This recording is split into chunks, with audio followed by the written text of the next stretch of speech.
Hello and welcome to episode 15 of Literally Speaking, All Things AIS, the official podcast of Augusta Independent School District. I'm Hayden Taylor. I'm Grady Reynolds. And I'm Griffin Miller. We're members of the student broadcast crew, and we're excited you're joining us. Today we'll start with a few quick updates from around the district, and then we'll talk with Tim Litteral before moving on to our AIS Spotlight and wrapping up with our In the Loop segment. We'll begin with AISD Headlines, a segment to share important district news and celebrate accomplishments. The Augusta High School Prom will be held in the Augusta Gymnasium on May 2nd from 8 p.m. to midnight. The students who are participating in the walk-in should arrive between 7 and 7:45. There will be no public viewing prior to the prom, but the public is invited to the crowning ceremony. This year's crowning will take place at 11 p.m. Tickets will be on sale until the day before prom. The prices for the tickets are as follows. Couple, $25. Single, $15. Candid photos will be taken throughout the night by a Life Touch photographer. These can be purchased online after the event. Students in grades 3 through 11 will participate in the Kentucky Summative Assessment beginning next week. KSA testing is the end-of-the-year state testing that includes reading and mathematics, science, on-demand writing, and social studies. The testing windows at AIS is on May 4th through the 15th. There are many ways you can help your child be prepared for success. Make sure they are getting a good night's sleep and have time to eat breakfast, either at school or at home. Have them at school on time every day during the testing window, and talk to them about the importance of trying their best, even when the questions are hard. Brandy Brewer was named the 2026 Pathfinder of the Year at Maysville Community and Technical College. The Pathfinder Award is a system-wide effort to celebrate and recognize high school teachers and counselors who work with MCTC and foster relationships with students to lead better lives. According to MCTC recruiter Jason Butler, who was on hand to present the award, Ms. Brewer prepares her students for not only their daily success towards graduation, but she always advocates for MCTC and understands how vital a role MCTC can play in the long-term success of her students towards a rewarding career. Today we're talking to Assistant Superintendent and the normal host of this podcast, Mr. Litteral. Mr. Litteral, how are you doing today? Good, thank you, Hayden. Tell us a little bit about your educational background and career. Well, I grew up near Ashland, Kentucky, so not from this area originally. I went to school across the river in South Point, Ohio, right across the river from Ashland, and graduated from high school there and went on to Shawnee State University in Portsmouth. I earned a tuition scholarship, so I had 4 years scholarship to Shawnee State University. After that, I began here teaching full-time in 2008, middle school and high school English. During those first few years, I obtained my master's degree in educational technology. And then in 2012, I was offered the technology/chief information officer position, which I accepted. I continued to teach part-time and then had the technology director role the other half of the day. I did that for 2 years from 2012 to 2014. And then in 2014, I was offered a full-time administrative position, moving to the Board of Education office, and that's when I took over as Director of Finance and Technology. After I got up to the board office, I completed my Rank 1, which is a educational specialist degree in instructional leadership with a focus in supervisor of instruction. And then in 2017, I got my superintendent's license from Morehead State University as well. So all my post-bachelor work was done at Morehead State University. And then up until this, still continuing in that role as the Director of Finance and Technology, and then this year added on the role of Assistant Superintendent. Quite a nice role. So, like you said earlier, you're not originally from this area. So what brought you down to Augusta? So I graduated from Shawnee State in December of 2006, and I didn't get a job the first year out. That first spring, I was looking, obviously, to interview and get a job for the 2007-08 school year. I didn't get one. So I continued substitute teaching. I did get a full-time sub position for an English teacher who went on maternity leave at Russell. So turned the page to the summer of 2008. And again, I'm looking for a full-time position and not really getting a lot of offers, I guess you would say, from in my area. And one day I received a call from Augusta Independent. And I'd never heard of Augusta from down where I was, but they indicated they had a job position open in high school English, and if I would be interested in coming down and interviewing. I did come down and interview. Like I said, I'd never been to Augusta. I'd been through Maysville, I think, probably going to Cincinnati for some Reds games, but was not familiar with Augusta. So I interviewed with John Cordell, who was superintendent at the time. Miss McCain was out of town on vacation, and that's who would normally have interviewed me. But Mr. Cordell interviewed me. He said, "Well, you haven't actually filled out an application yet," which I hadn't because I didn't reach out to them. They reached out to me. So I went downstairs, filled out my application to make it official. And before I left that day, they offered me the English position. So I was a new teacher needing a job. So I accepted that position. I thought initially maybe it would only be, stay for a year and go back home. Of course, after year one, I thought, well, this has been a busy year, new teacher. I'm going to wait a year. And so I stayed for the second year, but that year I was working on my master's degree, so that was still a pretty hectic year. I thought, well, I really don't feel like looking for a job this year. I'll just stay another year. And like so many others, once I arrived here, I fell in love with the district, this small school atmosphere, and I've had obviously a lot of opportunities for professional growth here, and it's why I'm here 18 years later. I'm glad Mr. Cordell was able to swing you in and get you the position. So can you take us through the district's technology and how you would say it's changed and improved overall since you took over back in 2012? Yeah, we've done a lot of work with technology. Obviously, during that span, there's been a big shift in technology as well, and educational technology in particular. We've tried to get the staff devices into a set rotation so that teachers and staff members are having quality devices that are, within 5 or 6 years old and being replaced.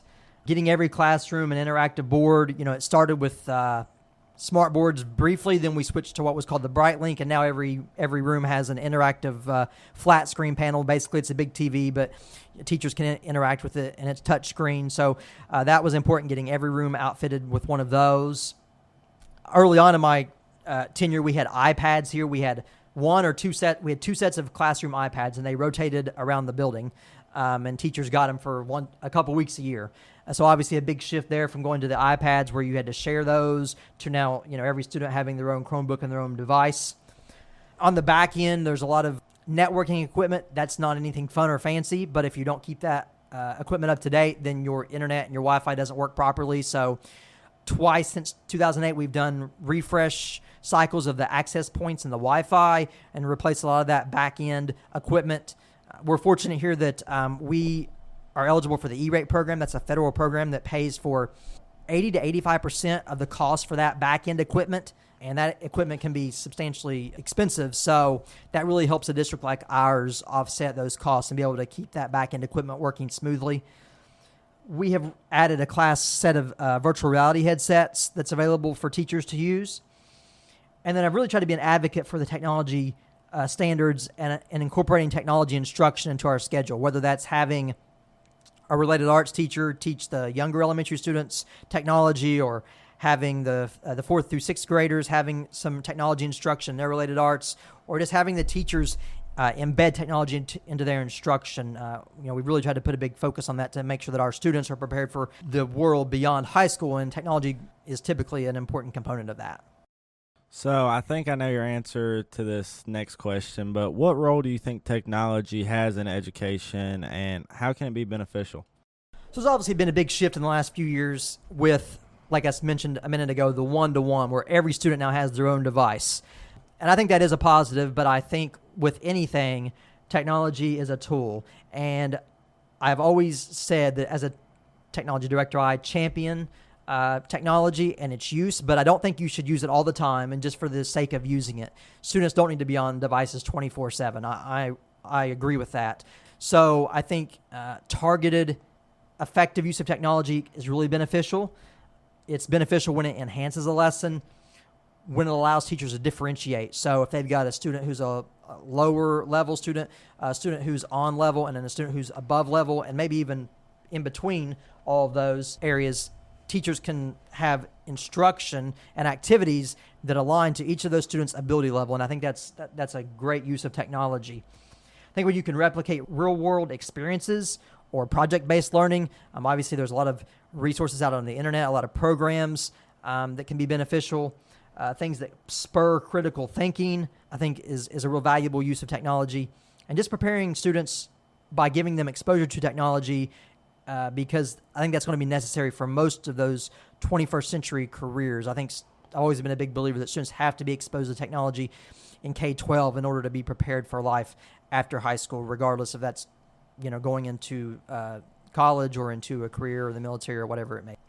As someone without a math or accounting background, take us through the transition of becoming the finance director and the difficulties you faced early on. It wasn't a huge learning curve in terms of not having the math background per se, because there's not a lot of, obviously there's some math used in a finance director position, but fairly basic accounting. It was really the challenge was learning the processes of being a finance officer, finance director in a school district, and learning the system.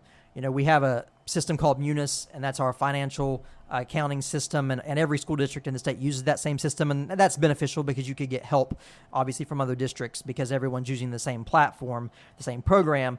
But it was really more of the challenge of learning school finance, learning how things have to operate, how reporting is done. Thankfully, early on, I had some support. When I took the position, we had a retired finance officer from Kenton County.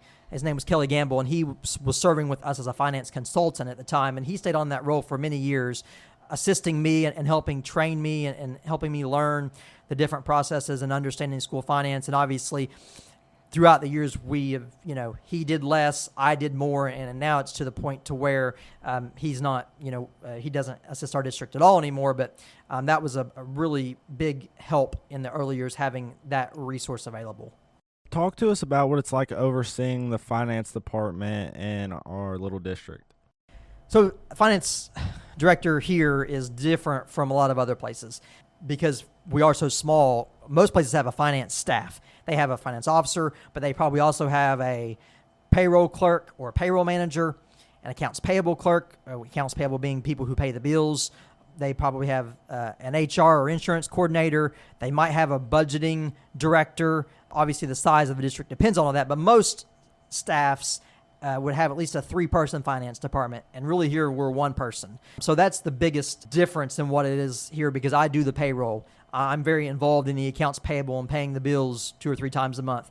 Fortunately, our administrative assistant at the board office, Tina, she does help with some finance tasks. She helps with purchase orders and putting in invoices. And she helps with tracking sick leave and sick days of our staff. So certainly she is a valuable employee in our office to assist with some of those roles. But here, as a finance officer, you have your hands in everything: state reporting, taxes, a little bit of everything. And that's just the difference in the role here as compared to other districts. Here, the finance officer really has to get down in the weeds and do all of the tasks. You're not just overseeing things. Last July, you added yet another role to your list of accolades and become an assistant superintendent. Talk about what that job entails for you.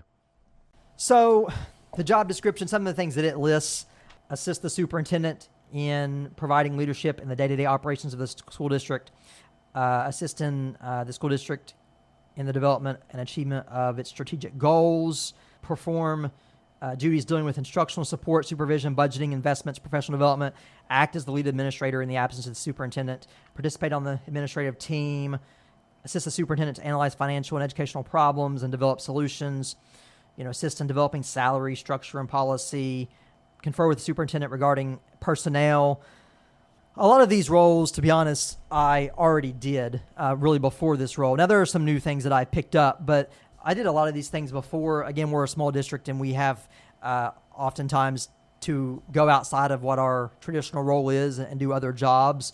So in some regards, felt like this was a recognition of some of the work that I was already doing, but certainly there were some additional things. For example, I really, especially early on in the year, tried to get into the classrooms, observe the teachers during some walkthroughs, provide them a little bit of feedback. Another project that I undertook, and I really undertook this because I felt like with my role as assistant superintendent, it made sense for me to do that. And that was our Portrait of a Panther program, an initiative that we've just rolled out this week, actually. So I did a lot of work in leading that team. Mr. Bryant and Miss Bishop Also, we were sort of the three that got down in the weeds and put some of the things together. But that was certainly a full team effort with the administrative team putting that together. But that's been one of the tasks that I've really led this year, trying to get that initiative off the ground. Tell us more about that work and the program overall. Yeah, so that's a program that we're really excited about. It actually comes from what was called our Workplace Ethics Skills Program. We unveiled that program right around or right before COVID. And then COVID hit, and honestly, that kind of took a back seat. But essentially, our Portrait of a Panther program is our version of what you might hear other districts call Portrait of a Learner or Portrait of a Graduate. And there's a lot of districts in Kentucky and a lot of districts across the nation implementing this type of program. Our Portrait of a Panther establishes the characteristics and the skills that we want our students to attain and possess upon graduation. So we decided upon 4 competencies. You might also call those characteristics, where we want our students to be a responsible citizen, an effective communicator, a resilient learner, and a critical thinker. And then within each of those competencies, we have identified 5 skills. So we have a total of 25 skills that we really want students to obtain, to learn and to obtain during their time here at Augusta Independent. We feel like these are skills that are going to help them be successful in the real world after graduation. So this really starts with kindergarten. This is a K-12 program, and we have identified learning activities starting in kindergarten that teachers will embed in their classrooms to have activities that help teach and reinforce these skills. So obviously, as students get older, the activities become more in depth to build those skills. A couple places along the way, we have some what we call transition points where students are giving presentations to a real audience, because we want to continue to have students have public speaking opportunities. And we think that if you start that younger, they'll be more comfortable as they get older. When students get into high school, that's where the program really, I would say, ramps up, because in high school is when they start collecting artifacts. So students are collecting artifacts that show that they have obtained these skills. So they have created a Google site, and there are certain artifacts each year that they have to upload to that Google site. Some things were things they are already doing here, and it's just a matter of embedding this into our program. For example, when students complete the science fair, that's an artifact, because that's certainly an aspect of critical thinking. We have the mock interview project here, so that's an artifact, completing that mock interview. But other things that we added, things like having students participate in debate sessions. Again, that encourages effective communication and those critical thinking skills. Being able to send professional communications, whether that be to employers or professors, that's got to be an artifact. Accumulating community service hours, taking college visits, giving speeches or presentations. All of those are different activities that students have to complete and document. And that's the biggest difference from the high school, from the younger grades. They not only have to complete them, but it's not just we're saying we did it. They have to upload something into their Google site that documents that they've done that project or that activity. And the program culminates with their senior year when, and this is still a couple years down the road for this aspect, but they're actually going to have to give a defensive learning to a committee. So essentially they're going to have to stand up before a 3-person committee and defend why they think that they have completed this program. And they'll use, obviously, their artifacts that they've uploaded along the way. And once they have completed this, they will be considered Panther proven, is what we're calling it. So you've completed all the artifacts, you've done the defensive learning, you've met the grade requirement, the discipline requirement, the attendance requirement, then you're considered Panther proven. And those students will be recognized with a stole and a patch at graduation, if they're Panther proven. And then if they're on track by the end of their junior year, there will be other incentives that those students will receive for their senior year as a way to encourage students to really embrace this program. But it is a program that I'm pretty passionate about, because these are skills that I think students need to know. They need to be strong in these skills in order to achieve that success after high school. And finally, coaching has been a big part of your career here. Take us through your coaching journey. So back in 2011, they wanted to restart the cross-country program. We had cross-country before, but it had been very spotty, maybe a couple years here, a couple years there, and I think the early 90s was the last time they had it. So we started cross-country in 2011. That first year, it was honestly mostly just a tool for basketball conditioning. We had a lot of basketball players out, and we really didn't know what we were doing. I was never a runner in high school. So, that first year we did two types of training activities. We ran a 5K every day in practice, or we did graveyard hill. Maybe not terrible training strategies, but certainly running training is much more technical than running a 5K every day or training on a hill. So we actually weren't too bad that year considering, but it really kind of came into its own where it was not just used as a tool for basketball conditioning. And we were able to get out a group of athletes who maybe didn't fall into your traditional team sports. And that was always one of the goals of adding the sport for me and to take on to coaching it, to provide additional opportunities. We, for a lot of years, we had good runners or even really good runners, but we never could really put a full team together. And then some things changed in 2020 with cross country, and that was the year that we won the region championship, and it was not expected. It was a surprise. Did not go into the race expecting to win a region championship, and we were the first team in school history of any sport to win a KHSAA region championship. We've had other teams win the All-A championship, but that's a little different from an actual KHSAA region championship. So it was a big deal for our program, a big deal for our school, and the great part was we had everyone coming back the next year. The next year, we were the favorites throughout the year, and we repeated and won the region championship in 2021.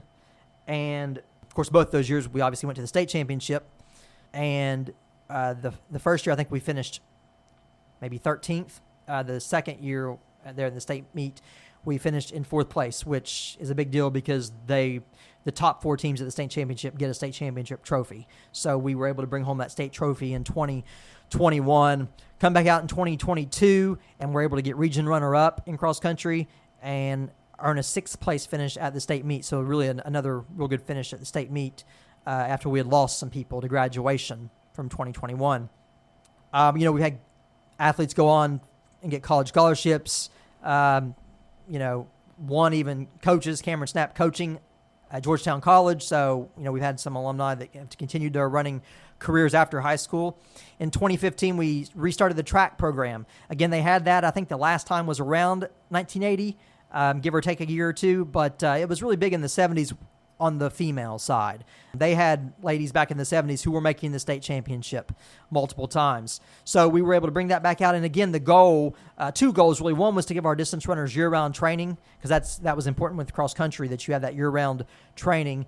But 2, to give some other opportunities for some athletes who might be interested in sprinting and some shorter distance events. And again, we've had some success individually in track and field. It's hard to have success in track and field as a team because it's based on team points, and we just have a lot of events we don't compete in being a small school, so you almost have to compete in every event to have team success. But we've had multiple appearances of individuals in the state championship, the last few years, and really, I think our success has proved that even in a small school, and a school that doesn't have a track to train on, that, if you get the right group of kids and you got athletes who are willing to work hard, and we really went through a spell where we had athletes who were really focused and really dedicated and really wanted to succeed, that you can have success, even in a small school like Augusta in track and cross country. Shout out Grayson Miller. That will wrap it up for today. Thank you, Mr. Litteral, for sitting down with us today. Thanks, Hayden, and thanks for leading this interview. Now it's time for our AIS Spotlight. Today we're highlighting our junior and senior mock interview project. Mock interviews for juniors and seniors are a cornerstone experience in preparing students for future careers. Leading up to the event, students receive support in building strong resumes and practicing common interview questions. Students share their career interests, allowing us to invite community members from those fields to serve as interviewers and provide real-world feedback. During the event, students participate in 2 rounds of interviews, demonstrating professionalism through appropriate dress and thoughtful communication. This is one of our most impactful and anticipated events each year and serves as a key component of our Portrait of a Panther graduation requirements. Before we wrap up, it's time to keep you in the loop. Senior Awards Night will be May 12th at 6 o'clock. On May 6th, preschool will host their end of the year program at 1 o'clock. May 15th will be Elementary Beach Day. That'll do it for today. We appreciate Mr. Litteral for joining us. New episodes drop on the first and third Friday of each month, so he'll be back on May 15th with episode 16. Be sure to subscribe on Spotify or Apple Podcasts. For Griffin Miller and Grady Reynolds, I'm Hayden Taylor, and this has been Literally Speaking, all things AIS. Until next time, stay connected, stay learning, and stay Panther Prep.